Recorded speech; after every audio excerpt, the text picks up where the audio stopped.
that goes down to obviously what we're doing, the strategies we're using. If you can get the high cash flow outlay that you're putting out, it doesn't really matter, does it? Well, I mean, it's another thing. Like if I was an agent, you know, if I was an estate agent, these were the things that I would be thinking about.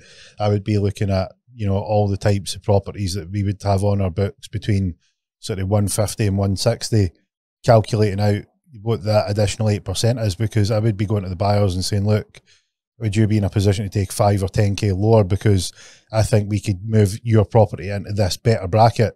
And the reason that this would change is that they would, an 8% stamp duty and additional dwelling supplement is going to put off all those buyers, and with because they're needing to pay 8% of the purchase price. It's a lot. So would you consider, you know, selling it at this? I think, you know, even just imagine that you were a seller. The fact that your agent knew that would be, you'd be like, yeah, you know your stuff. We bought one this week for an investor. It was 157,000, I think it was. 155 home report, but it was 157 we got it for. So that just shows you still that we're paying a little bit over for some of the properties.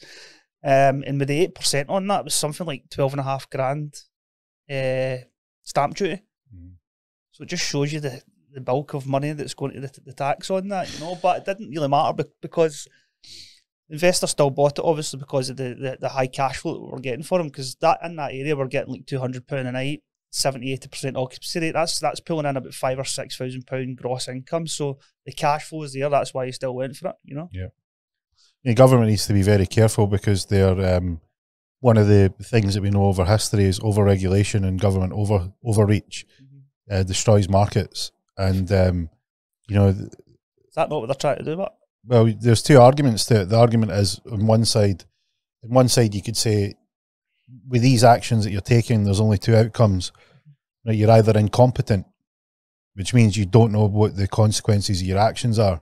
So you're going to make this action because you think that it's a good move, but that's going to have unintended consequences, which shows that if you haven't foreseen this, and you haven't got all the staff to work that out, and you haven't listened to the people that have the knowledge and wisdom that's going to do it, then you need to be very, very, very careful.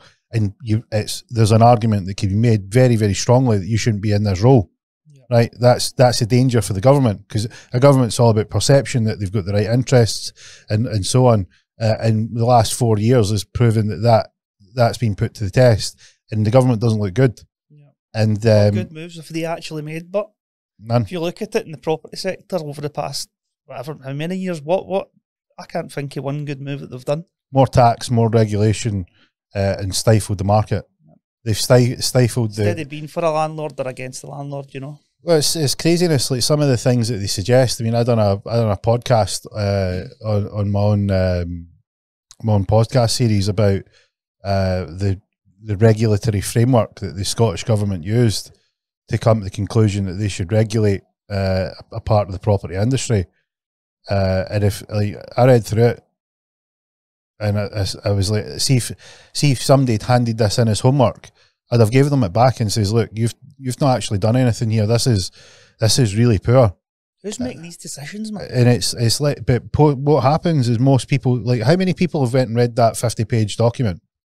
Like, they prepare it and people just go, well, it must be so. Mm-hmm. Like, they don't read it. But when you read into it, I mean, I think I got to, I didn't even think I got to double digits in pages. I got to, I think, the 8th page, and I'm like, this is garbage. Yeah. Some of the shockers that were in there, like, for instance, fitting a key safe box is a fire hazard. I'm like, what about a sign? Like, what about all the street signs that you've been putting up for years? Billboards. What about all your, you know, posters that you're putting up saying, you know, face, space, and distance, social distancing, which was nonsense.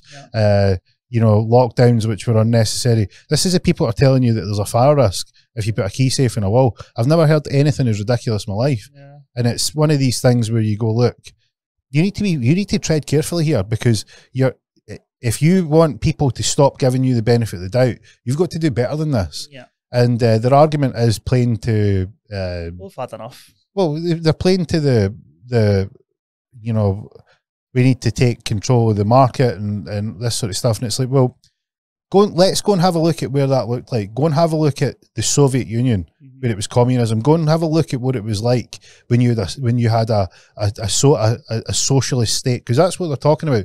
Where there's not a free market.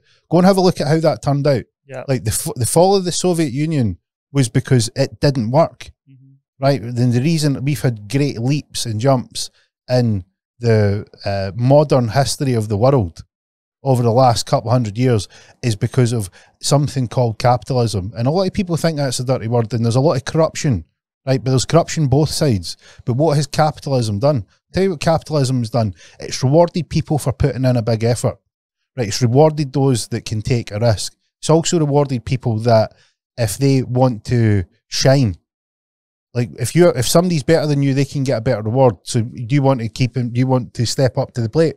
This is what capitalism has done. And it's if you look at any device, I mean, I put this out to someone who was, messaged about, it should be a socialist state. And I'm like, right, go and have a look at your handset that you've put that on. Right, see every piece of that handset. See the semiconductor chip that came from Taiwan that's in your handset. See all the materials that were developed at all parts of the world. See the ships that were created that shipped it here. See the distribution network that landed it in the store. See the telecommunications provider that your mobile phone company, right? All capitalist. The reason you've got that device to spam that nonsense is because of capitalism. The reason you've got a voice is because of capitalism. The reason that you can use that mobile network is because of capitalism. Yeah. It is lunacy. Only someone who is completely naive and hasn't looked at the stuff, just like that 50-page report, could say something as outrageous as that. That's mad.